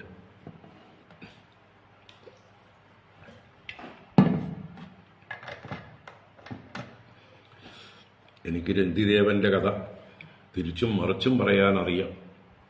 കഥ പറഞ്ഞിട്ട് എന്ത് കാര്യം? നിങ്ങൾ രന്തിദേവൻ ചെയ്ത എന്തെങ്കിലും ഒരു അംശം ചെയ്യുന്നുണ്ടോ? ചെയ്യാൻ ശ്രമിക്കൂ. അപ്പോൾ ഈ ഒരു പ്രാർത്ഥന എന്താ പറയുക, എല്ലാവരും വേണമെങ്കിൽ ഒരു DTP എടുത്ത് വീട്ടിൽ പതിച്ചു വെക്കുക എവിടെയെങ്കിലും. അങ്ങനെയെങ്കിലും നമ്മുടെ മനസ്സ് ആർദ്രമാവട്ടെ. മറ്റുള്ളവരുടെ വിഷമം കാണുമ്പോൾ അലിയട്ടെ. എന്നിട്ട് അവർക്ക് എന്തെങ്കിലും ചെയ്യാൻ കഴിയട്ടെ. എല്ലാം ഈശ്വരനാണെന്ന് കാണാൻ കഴിയട്ടെ. ന കാമയേഹം ഗതിമീശ്വരാത് പരാം അഷ്ടർദ്ധിയുക്താം അപുനർഭവം വാ ആർത്തിം പ്രപദ്യേ കില ദേഹഭാജാം അന്തസ്ഥിതോ യേന ഭവന്ത്യദുഃഖാഃ ക്ഷുത്രിശ്രമോ ഗാത്രപരിശ്രമശ്ച ദൈന്യം ക്ലമശോകവിഷാദമോഹാഃ സർവേ നിവൃത്താ കൃപണസ്യ ജന്തോഃ ജിജീവിഷോർജീവജലാർപ്പണാന്മേ ഇതി പ്രഭാഷ്യ പാനീയം മ്രിയമാണഃ പിപാസയാ പുൽക്കസായാദധാധീരോ നിസർഗകരുണോ നൃപഃ ഇതി പ്രഭാഷ്യ പാനീയം മ്രിയമാണഃ പിപാസയാ പുൽക്കസായാദധാധീരഃ നിസർഗകരുണോ നൃപഃ ഇതി പ്രഭാഷ്യ, ഇങ്ങനെ ആ നല്ല അമൃതസമാനമായ വാക്കുകളെ ഭാഷണം ചെയ്തുകൊണ്ട് ഈശ്വരനോട് പ്രാർത്ഥിച്ചുകൊണ്ട് എന്നർത്ഥം. ഇങ്ങനെ നന്നായി സംസാരിച്ച് ആ മ്രിയമാണഹ എന്നാ പറയണത്. പിപാസയാ മ്രിയമാണഹ, സ്വയം ദാഹം കൊണ്ട് മരിക്കാനിരിക്കുകയാണ്. സ്വയം ഭക്ഷണം കഴിച്ചിട്ട് 48 ദിവസമായി, വെള്ളം കുടിച്ചിട്ട് 48 ദിവസമായി, താൻ തന്നെ സ്വയം മരണത്തിന്റെ വക്കിലേക്ക് ഇരിക്കുകയാണ്. തന്റെ പ്രാണൻ നിലച്ചുകൊണ്ടിരിക്കുകയാണ് വെള്ളം കിട്ടാതെ. അങ്ങനെ പിപാസയാ മ്രിയമാണഹ നിസർഗകരുണ. നിസർഗകരുണ നൈസർഗികതയാ, നിസർഗേന ജന്മനാ എന്നർത്ഥം. സർഗത്തിൽ തന്നെ ജനിക്കുമ്പോ തന്നെ അദ്ദേഹത്തിന്റെ ഉള്ളില് ആ കരുണയുണ്ട്. അപ്പൊ സ്വദേവേ കരുണാശീലനായിരിക്കുന്ന ധീരഹ നൃപഃ, വളരെ ധീരനായിട്ടുള്ള, ബുദ്ധിയിൽ നല്ല ധൈര്യമുള്ളവനായിട്ടുള്ള, ഈശ്വരനിൽ നല്ല സമർപ്പണ ഭാവമുള്ള, ഈശ്വരനിലുള്ള സമർപ്പണ ഭാവമാണ് ഒരാളുടെ ധൈര്യത്തിന്റെ അടിസ്ഥാനം. അല്ലാത്തവരൊക്കെ ഇളകിപ്പോകും. ഈശ്വരനിൽ പൂർണ്ണ വിശ്വാസം, സറണ്ടറൻസ് ഉണ്ടെങ്കിൽ തീർച്ചയായിട്ടും അവൻ ഏതവസ്ഥയിലും ധീരനായിരിക്കും. അപ്പോ ധീരനായിട്ടുള്ള അദ്ദേഹം നൃപഃ പുൽക്കസായ പാനീയമദദാത്, ആ ചണ്ടാളൻ അല്ലെങ്കിൽ പുൽക്കസൻ പറയനായിക്കൊണ്ട് തന്റെ കയ്യിലുള്ള ആ പാനീയത്തെ, ഉള്ള വെള്ളത്തെ അദ്ദേഹത്തിന് ഒഴിച്ചു കൊടുത്തു. താൻ മരിച്ചാലും കുഴപ്പമില്ല, തന്റെ മുമ്പിൽ നിൽക്കുന്ന ഈ പുൽക്കസൻ രക്ഷപ്പെടട്ടെ എന്ന് കരുതുന്ന ആ പുൽക്കസനിൽ ഭഗവാനെ കാണുന്ന മഹാത്മാവായ രന്തിദേവൻ എന്ന രാജാവ്. ഇതി പ്രഭാഷ്യ പാനീയം മ്രിയമാണഃ പിപാസയ പുൽക്കസായ ദദാധീരോ നിസർഗകരുണോ നൃപഃ. തസ്യ ത്രിഭുവനാദീശാഃ ഫലദാ ഫലമിച്ഛതാം ആത്മാനം ദർശയാൻ ചക്രുഃ മായാ വിഷ്ണുവിനിർമ്മിതാഃ. തസ്യ ത്രിഭുവനാദീശാഃ ഫലദാ ഫലമിച്ഛതാം ആത്മാനം ദർശയാൻ ചക്രുഃ മായാ വിഷ്ണുവിനിർമ്മിതാഃ.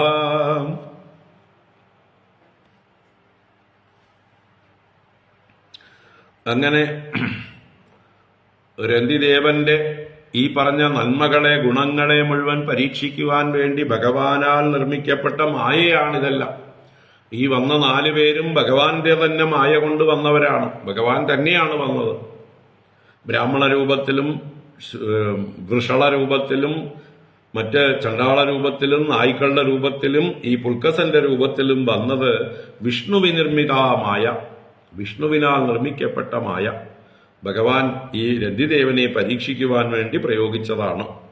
അതാണ് മായാ വിഷ്ണുവിനിർമ്മിതാഹ. അങ്ങനെ ഫലം ഇച്ഛതാം ഫലദാഹ ത്രിഭുവനാദീശാഹ. ആരെങ്കിലും എന്തെങ്കിലും ഫലം ഇച്ഛിക്കുന്നവരായിട്ടുള്ളവർക്ക് ഫലം ദാനം ചെയ്യുന്നവരാണ് ത്രിഭുവനങ്ങളുടെ അധീശന്മാരായ ബ്രഹ്മാ വിഷ്ണു മഹേശ്വരന്മാർ. അപ്പൊ ആഗ്രഹിച്ച ഫലത്തെ കൊടുക്കുന്നവരായിട്ടുള്ള വരദാനമൂർത്തികളായിരിക്കുന്ന ത്രിമൂർത്തികൾ ബ്രഹ്മാ വിഷ്ണു മഹേശ്വരന്മാർ.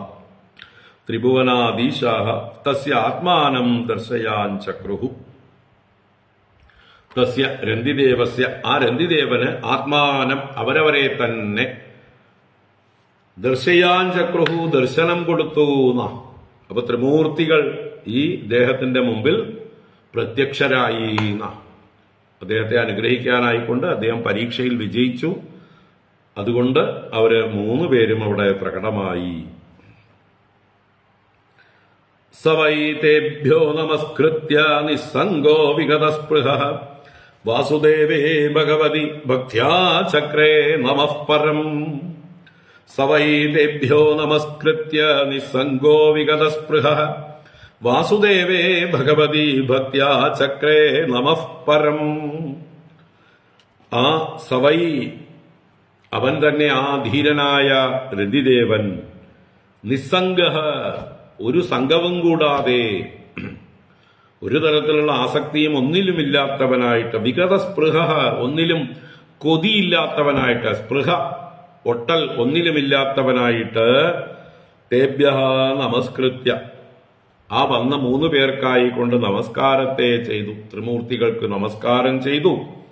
എന്നിട്ടോ ഭഗവതി വാസുദേവേ ഭക്ത്യാ പരം നമഃ ചക്രേ, ഭഗവാനായ വാസുദേവനിലുള്ള വർദ്ധിച്ച ഭക്തിയോടുകൂടെ പരം നമഃ, വെറും നമസ്കാരത്തെ മാത്രം ചെയ്തു. വേറൊന്നും കൊടുക്കാനില്ല, വേറൊന്നും തനിക്കും അവരിൽ നിന്നും മേടിക്കാനുമില്ല, വേറൊന്നും ചെയ്യാനില്ല. കേവലം ആ നമസ്കാരം ചെയ്ത് തൃപ്തനായി സന്തോഷിച്ചു. ഭഗവാൻ എന്റെ മുമ്പിൽ പ്രസാദിച്ചുവല്ലോ, ഞാൻ ചെയ്ത ആ ഒരു സൽക്കർമ്മം കൊണ്ട് അതിലും അഭിമാനമൊന്നുമില്ല, ഞാൻ ചെയ്തത് എന്നുള്ള അഭിമാനമൊന്നുമില്ല, ഭഗവാൻ തന്റെ നേരെ പ്രസാദിച്ചുവല്ലോ എന്നുള്ള ആ ഒരു ഭാവത്തോടെ ഭക്തിയോടുകൂടെ പരം നമഃ ചക്രെ, കേവലം നമഃ ചക്രെ, കേവലമായ നമസ്കാരത്തെ മാത്രം ചെയ്തു. വേറൊന്നും പ്രാർത്ഥിച്ചില്ല എന്ന് താല്പര്യം. പ്രഹ്ലാദനെ പോലെ തന്നെ ഒരു തരത്തിലുള്ള ആഗ്രഹവും അദ്ദേഹത്തിന് ഉണ്ടായിരുന്നില്ല, പ്രാർത്ഥിച്ചതുമില്ല. ഈശ്വരാലംബനം ചിത്തം കുർവതോ അനന്യരാധസഃ മായാഗുണമയീ രാജൻ സ്വപ്നവത് പ്രത്യലീയത. ഈശ്വരാലംബനം ചിത്തം കുർവതോ അനന്യരാധസഃ മായാഗുണമയീ രാജൻ സ്വപ്നവത് പ്രത്യലീയത. അപ്പോ ഭഗവാനിൽ നിന്ന് ഭഗവാനെ അല്ലാതെ വേറൊന്നും ആഗ്രഹിക്കാത്തവനാണ്. അതാണ് അനന്യരാധസഃ. അന്യരാധസ് ഇല്ലാത്തവൻ. രാധസ് എന്ന് പറഞ്ഞാൽ ആഗ്രഹം എന്നർത്ഥം. ദാനം ആഗ്രഹിക്കാത്തവൻ, ധനം ആഗ്രഹിക്കാത്തവൻ ഒക്കെ അർത്ഥമാണ് രാധസ്. അപ്പോൾ അന്യം ആയിട്ട് മറ്റൊന്നും ആഗ്രഹിക്കാത്തവൻ, ഭഗവാനെ മാത്രം ആഗ്രഹിക്കുന്നവൻ, അതാണ് അനന്യരാധസഃ. ചിത്തം ഈശ്വരാലംബനം കുർവതഃ, ചിത്തത്തെ ഈശ്വരനിൽ ഉറപ്പിച്ച് ആശ്രയിച്ചതായിട്ട് ചെയ്യുന്നവനുമായിട്ടുള്ള ഈ രന്തിദേവന് ഗുണമയീ മായ സ്വപ്നവത് പ്രത്യലീയത. ത്രിഗുണാത്മികയായ മായ, സത്വം രജസ് തമസ് എന്നുള്ള 3 ഗുണങ്ങളോട് കൂടിയതായിട്ടുള്ള മായ, അല്ലയോ പരീക്ഷിത് രാജാവേ, സ്വപ്നവത് പ്രത്യലീയത, സ്വപ്നത്തിൽ നിന്നുണർന്നവന്റെ സ്വപ്നം എങ്ങനെ ലയിച്ചു പോകുമോ അതുപോലെ ഇപ്പൊ അദ്ദേഹം മായയിൽ നിന്ന് ഉണർന്നു. അദ്ദേഹത്തിന് മായ ലയിച്ചു പോയി. അദ്ദേഹത്തെ പിന്നീട് മായ ബാധിച്ചിട്ടില്ല എന്നർത്ഥം. എല്ലാറ്റിലും ഭഗവാനെ കാണുന്ന ഒരാൾക്ക് എന്തു മായ? തസ്യ കോ മോഹ ക ശോകഃ ഏകത്വം അനുപശ്യതഃ.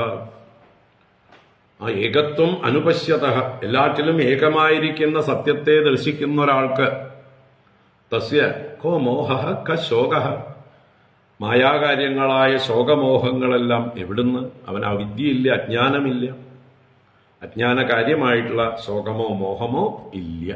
അപ്പൊ ഉപനിഷത്ത് പറഞ്ഞ ആശയം തന്നെയാണ് ഇവിടെ. അവന്റെ മായയെല്ലാം ലയിച്ചുപോയി.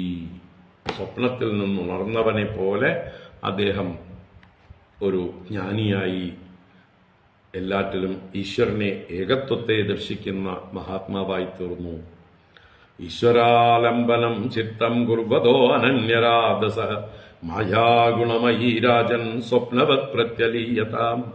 തൽപ്രസംഗാനുഭാവേന രന്തിദേവാനുവർത്തിനഃ അഭവൻ യോഗിനഃ സർവേ നാരായണപരായണാഃ.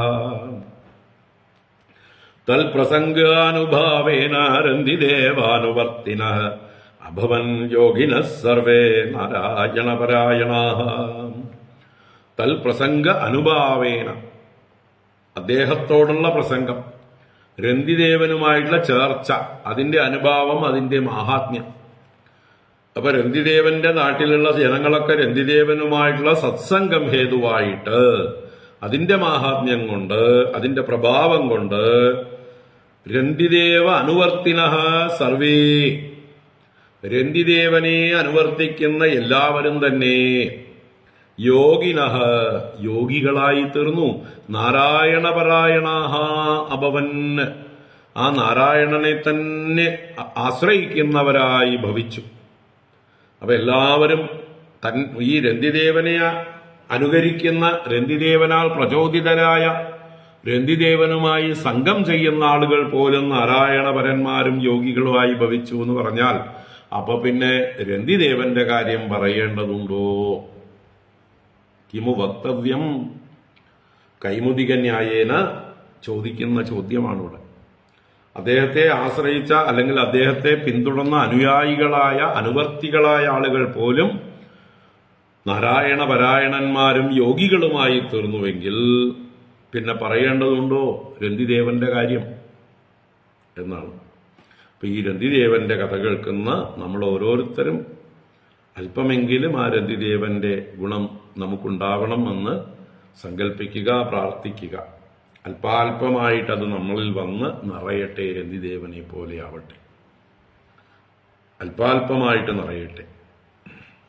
ഒറ്റയടിക്ക് ചിലപ്പോൾ നമുക്ക് സാധിച്ചു എന്ന് വരില്ല. ഇത്തിരീശ ഡോസ് കയറി കയറി കയറി അവസാനം രന്തിദേവനെ പോലെ തന്നെ ആവാനും ഭഗവാനിൽ പൂർണ്ണമായിട്ട് സമർപ്പിക്കാനും കഴിയട്ടെ, അല്ലേ?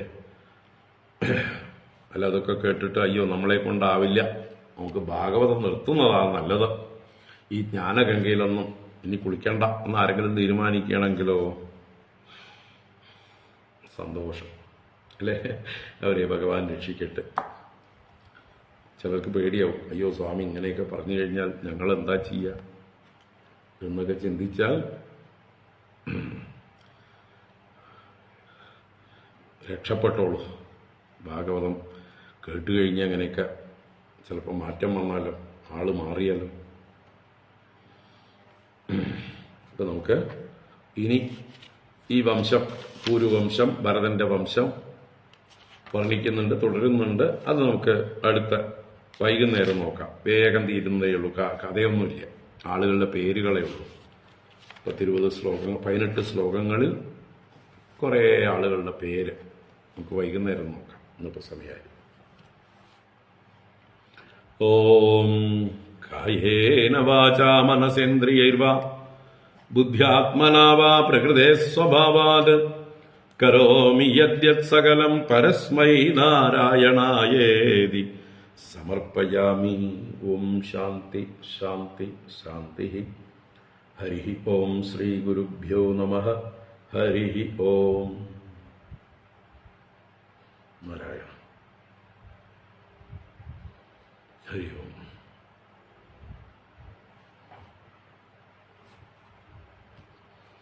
എല്ലാവർക്കും ശുഭദിനം. വൈകുന്നേരം കാണാം. വൈകുന്നേരം കുറച്ച് സമയം മതി. 18 ശ്ലോകം. നാരായണ. കായേന വാചാ മനസേന്ദ്രിയൈർവാ ബുദ്ധ്യാത്മനാ വാ പ്രകൃതേ സ്വഭാവാത് കരോമി യദ്യത് സകലം പരസ്മൈ നാരായണായേതി സമർപ്പയാമി. ചൊല്ലിയോന്ന് ഒരു സംശയം. 2 പ്രാവശ്യം ചൊല്ലിയാലും കുഴപ്പമൊന്നുമില്ല.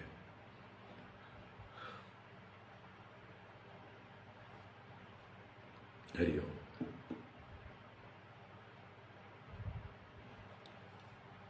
നാരായണ നാരായണ.